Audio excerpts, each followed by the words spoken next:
Hi friends, మీరైతే ఈ పాటికి ఇంటర్నెట్లో చూసుంటారు. అజిత్ గారు చేసిన స్టంట్ అయితే మెంటల్ ఎక్కిచ్చేస్తుంది.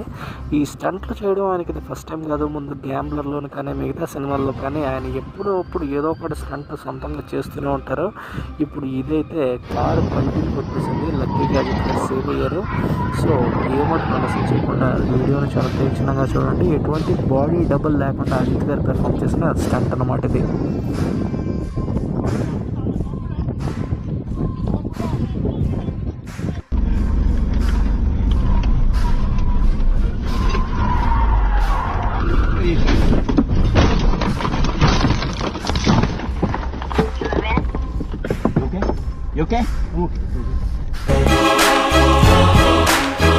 ஓணத்தெல்லாம் எடுத்து ஒரு இடத்துல வைக்கணும்.